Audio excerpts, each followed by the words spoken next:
Hey friends, as we go through the Go book, again, that's just an on-ramp to the real stuff. And I'm going to just want to switch my screen over here for a second to show you and talk through some of the options for additional reading this week and why certain things might interest you more than others. So let me just flip my screen around here.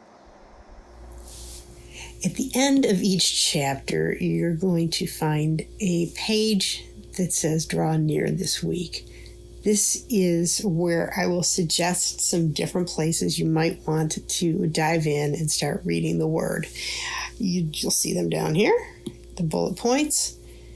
And typically, I'm going to direct you towards different books of the Bible that you might want to start with and engage with.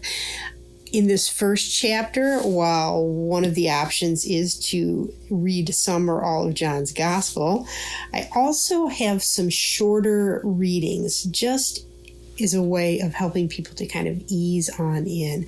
So one of the things you might want to do as far as just starting to get into the Word of God is to read John 15 through 17 and focus on Jesus' high priestly prayer. We can see what he actually prays for his disciples before he goes to the cross. So John 15 through 17 is a nice, easy little on-ramp in. If you're ready to jump in and start reading a whole book, go ahead and jump in and read the Gospel of John. It's a great place to start reading in the Bible. It's going to get you right into the story of Jesus, into his life, his ministry, his death, and his resurrection.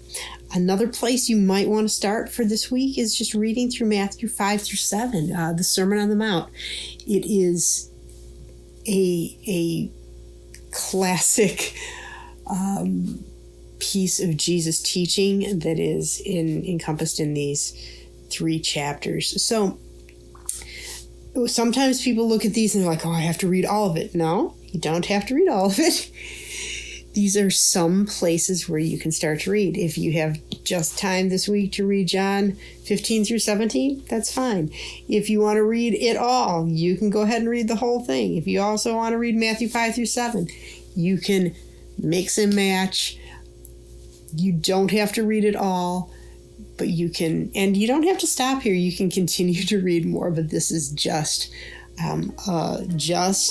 some suggestions for some easy ways into the Word.